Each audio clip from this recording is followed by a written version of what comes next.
Coming up on this week's show, we'll discuss the recent play of Kevin Durant. Durant rocking back and scoring again from three. Take a look at a rockin' New Year's Eve at Chesapeake Arena. It's been great because, we got last-minute tickets, but we got here, had to do it. It's become a tradition for us to be here on New Year's Eve and watch the Thunder throw it down. Yeah! And go grocery shopping with Kendrick Perkins. And it's another 500 for you. No problem. It's all coming your way starting right now on Thunder Insider.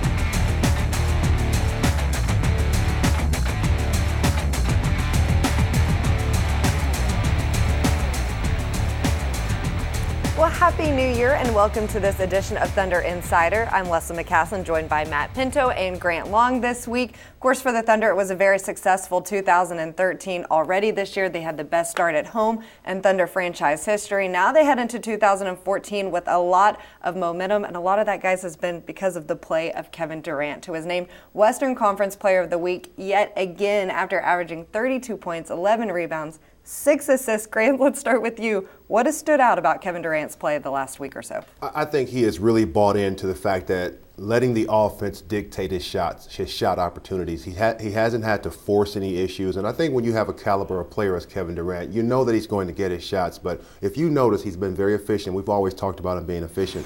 But he's now letting the ball come to him in his spots that he needs to be effective at, which is the moment he steps across half court. But what I mean by that is he'll cycle through the offense in a half court scenario, pop out to the wing area and take that shot. He'll step into a three-point shot. He'll get to the basket, but all of those things are generated by good ball movement and bodies moving, and he's bought into that. You know what, I don't have to work as hard if I can just walk through this and get a good screen and use it and come off and catch and get a catch and shoot scenario, and that's what he's been thriving on.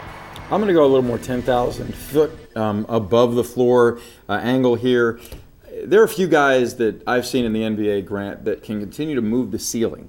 He does that every year, almost every week. And he's doing that again because he's putting up mammoth numbers, incorporating everybody around him, and making this team that much tougher to deal with single-handedly. I mean, he brings the torch. He'll pass it if need be, but when he doesn't need to pass it and knows he's got to take it over, he's capable of doing it, and he does it. It's a real difficult task. I'll be the first to admit it, but he certainly makes it look very easy. Yeah, he's had 8 games already this season where he's had at least 30 points and 10 rebounds in the same game, 3 in a row. He has taken his play to a whole nother level, and he's starting to fill in a role with Russell Westbrook being out right now. So are the rest of the team. Matt, how have you seen some of their roles change as they try to do this, and work around Russell being out? Well, I think the obvious ones are Reggie Jackson starting, getting more minutes, being looked to navigate and set up teammates. He had a career-high 8 assists in that blowout win against Houston. And then off the bench, Derek Fisher moving from being off the ball to running the offense and having to orchestrate what's going on in the half court. I think those two guys primarily, but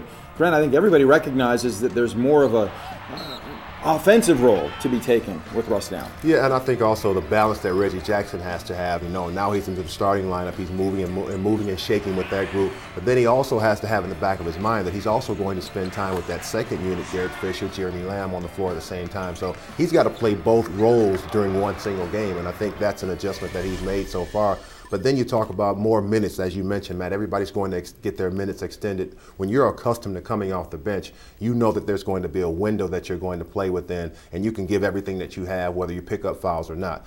When you're moved into the starting lineup, you don't know how long those minutes are going to be extended. You might go to the bench for a minute and come right back. So you have to kind of not necessarily pace yourself, but you've got to play a different style of basketball so that you're not exhausted by the time the fourth quarter gets there. And it's a trickle-down effect, not just for Reggie Jackson, but also Derek Fisher, who's been asked to step up. I talked to Jeremy Lamb about this, who said it's really not that different. We've been able to put in the practice time. We've played like this before. So it seems like the team has made a pretty easy transition, and guys have really stepped up. Yeah, but as a player, everybody wants more minutes. So Jeremy's talking about it's not really a big adjustment because he's getting more minutes. But as a player, like I said, we all want more minutes. And if you can leave a player out on the floor, even Kevin Durant, as much as he is successful on the floor, when Scott Brooks pulls him out for that 2 or 3 minute rest that he gets at the end of the first quarter, Certainly he's not ready to come out because no player is ready to come out. So I think those adjustments that everybody is making and giving them more playing time, I think it fits everybody. And keep in mind, this is the third time around. I mean, this happened last year in the playoffs, then entering training camp and preseason, and now it's on this team again. So I think they have some experience with it, and as a result of that, it is truly next man up, continue to move forward, and continue to improve. And the silver lining is this team is getting better and developing in the meantime. Well, for the sixth straight year, the Thunder played on New Year's Eve, and Thunder fans all over the area and at Chesapeake Arena helped us ring in the new year by cheering on their team and, of course, sharing some of their New Year's resolutions.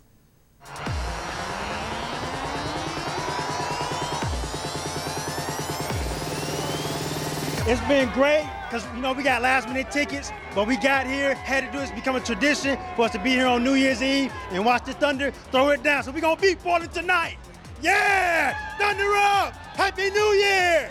Yeah! Happy New Year! Thank you. Go Thunder! We just love the Thunder. We come out. We have season tickets, and so we're just proud to be here. We brought our family from Missouri out to see the Thunder tonight. Yeah. My personal resolution, just to be a better person, I guess, something like that. Well, it's kind of embarrassing, but it's to buy everybody's birthday presents on time. Definitely come to more Thunder games. Every Thunder game I can. To make this year the best year ever.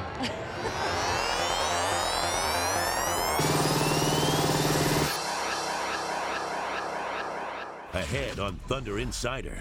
I think overall we playing well on the defensive end, trusting each other, having each other back.